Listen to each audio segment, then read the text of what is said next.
Let's talk about human behavior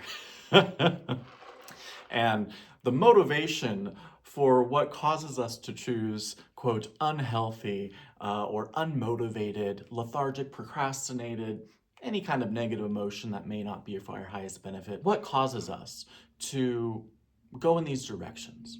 Because the truth is, all human behavior is motivated. So there really is no such thing as a lack of motivation. We're simply being motivated to go in a direction that may not be for our highest benefit. And I tell you what, I was recently ghosted, which I'm gonna have to process that more later because it's not. So from that being ghosted, I allowed myself to get into maybe about a 24-hour, 36-hour funk. And I found myself driving to get some fast food, a tasty double bacon cheeseburger with some Dr. Pepper and a large fry, and watching a romantic comedy, a sappy romantic comedy that night. And we'll just call for what it was. It was a bit of a pity party. But honestly, it wasn't so much the ghosting that affected me. It was more my thoughts and my internal narrative around it that was leading me into these, quote, unmotivated behaviors that dictated my day, when otherwise I had all these projects I was planning to get done and be a lot more productive. No right or wrong about it, no good or bad. It just is what it is. We don't want to add judgment to our, quote, behavior.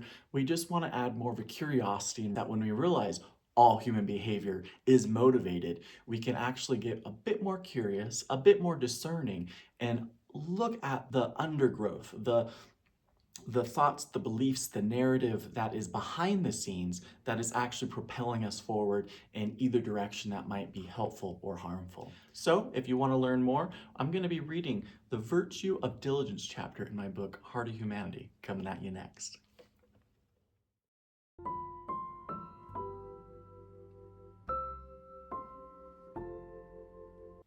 Welcome back. For those of you who don't know me, my name is Alaric Hutchinson, also known as the Zen Cowboy, and my number one passion in life is combining Eastern philosophy with modern psychology that I have developed into a unique approach to psychospiritual therapy that I introduce in my book, Heart of Humanity, An Introduction to the Healing Path of Dunisha, available on Amazon. And what I've been doing lately is reading one chapter a week and posting a video about it. So today we're going to go ahead and dive into the chapter on the virtue of diligence. So let's take a deep breath and dive right in. Virtue 2, the flower of diligence, page 97. In Dunisha, diligence captures the wisdom and power of, quote, just showing up, end quote. Other synonyms include determination, perseverance, maintaining commitments, and cultivating self-discipline. We use diligence to capture the essence of all these words, which ultimately mean to show up. It's helpful to add, quote, with an open heart and mind, end quote, to showing up. After all, the quality of how we show up matters significantly. The energy we bring into a space alters and shapes reality. Sometimes the energy of others may pull us out of our funk, but more often than not, the energy we bring into a space is the energy that will be matched and returned. Therefore, diligence also invites us to be acutely aware of how we're feeling, what we're doing, and how we're showing up. In other words, we add diligence to our mindfulness. So as a recap, I like to equate the virtues of Dunisha to flowers, because after all, just like a flower needs appropriate amount of soil, sunlight, water, and all these components working in tandem allow it to manifest and bloom. The same is so true for virtues in our lives. They're not just something that we work towards and accomplish and it is within us forevermore. It is something that we need to nurture and cultivate every single day. And just like the video in the chapter we covered last week was the virtue of mindfulness, so too do we need to cultivate diligence on a daily basis within our peace practice. Let's breathe that in.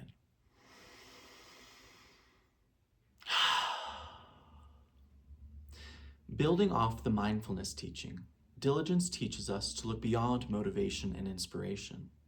What this means is that we no longer wait for conditions to align for us in order to practice wholeheartedly. The chimes of inspiration don't always ring, nor do the drums of motivation always thunder. Therefore, in Dunisha, we practice each day no matter the weather outside or within.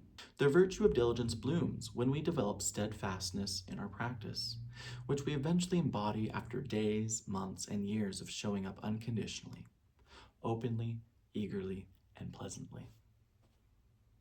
Due to the reactive nature of human impulsiveness, diligence in reconditioning the habit energies of tenet 2 mastery of impulse must be maintained. For progress to be made, commitments must be kept. There is wisdom in both the freedom of casualness and in steadfast vows. Without commitments, we are free to roam and do anything we choose, but roots never grow deep, and with commitments, white belts eventually become black belts. Novices turn into masters, apprentices learn to be experts, and so on. The virtue of diligence is what breathes life into growth, making our potential become a tangible reality. I love this. So this right here is where many of us falter. We, especially in our digital age and the amount of freedom we now have in our lives, which may not seem like a lot because a lot of us are tied to our jobs or tied to a location still. But in our free time, there is a lot more flexibility, and a lot of us are using that free time to be glued to the entertainment or the distractions we find on our screens, our smartphones on a daily basis, or this new wave of video games that did not exist decades ago. So it's so fascinating that there are all these new things that are grasping for our attention, and many of us are complying. And honestly, the finishing of and publishing of this book, which took me almost 10 years, that is my diligence practice. Now creating these videos on a weekly basis, that is my diligence practice. Let alone, of course, still meditating and still practicing kindness and the other teachings within Heart of Humanity. But really at its heart, it's staying true to whatever goals I'm setting for myself, whether it's occupational, health and nutrition, relational, social, etc. Something I've been really working on lately is tracking my macros and micros and all that fun stuff when it comes to health, because I realized a lot of my motivation, going back to what I introduced this video with, a lot of the root cause of my quote motivation or lack of motivation comes from mental fog and energetic fatigue that arises when I'm eating and putting food into my system that is not very nourishing, and it wipes me out. I'll tell you what, it knocks me out for a day if I do not eat things that are very nourishing. So I'm inviting us, rather than looking at everything through the lens of inspiration or motivation, I'm inviting us to really pay more closer attention to how diligent are we being with our set goals. Are we forever grasping for freedom and not wanting to stick with itness to our commitments? Are we dabbling as always being a white belt in all these different traditions or self-help practices? Or are we actually sticking to one thing and developing roots, rising up through the ranks, become a black belt, going from novice to master eventually? Because at the end of the day, that's ultimately what it takes. And yes, it is a lot easier to just veg out. I did not need to write this book. I don't need to make these videos. And even with my schooling right now, I'm continuing on to become a licensed clinical social worker. I don't need to do these things. And shit, they're often very expensive and they take a lot of work. But I know in the long run, they're not only going to benefit my life, but the people around me. They're going to enrich my practice. They're able to reach a lot more people because I'm doing these videos, because I'm getting that extra degree, and because I wrote this book. So in the long run, even though it's often a pain in the ass to put in all these hours, sometimes it can be very daunting and overwhelming. A lot of beauty can come of it.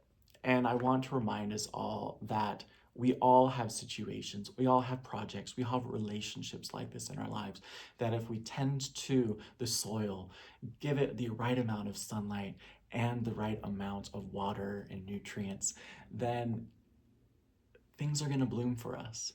But we have to show up consistently on a regular basis for it to do so. Let's breathe that in.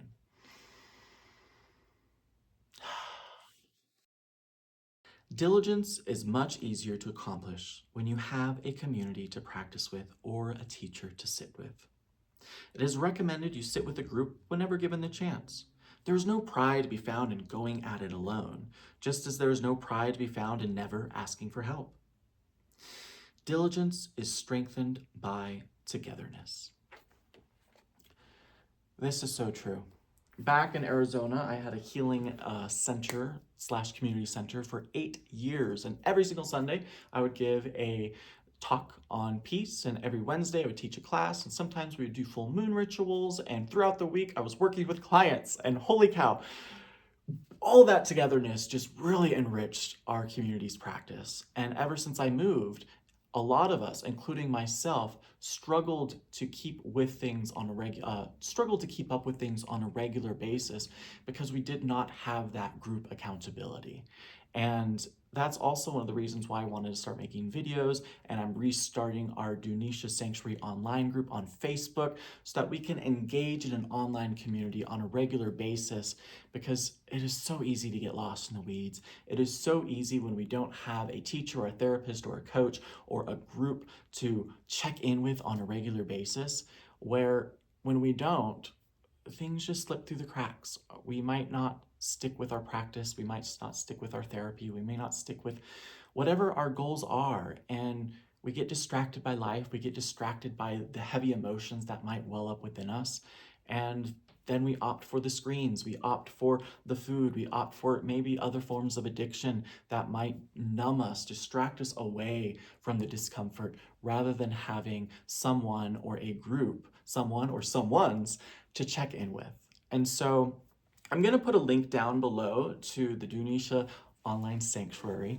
That is our Facebook group that I'm going to start posting regularly in with this video. And I actually just added a fun prompt and my answer to it from my recent social worker class, which is really juicy. So yeah, I wanted to recreate what I used to have in person online, because truth be told, many of us watching are all over the world, and we may not have a consistent group to meet with on a regular basis, at least not yet. So this can be a great proxy for the time being, but I do highly recommend that if there is some place near you, check it out. Whether it's a church, whether it's a support group, whether it's a meditation group or yoga class, or something that gets you out of your rut, something that gets you out of your routine. And with all of these things combined, you're going to notice just how much these things work together and allowing for the nurturance, the cultivation, the blooming of the virtue of diligence in your life. Mwah.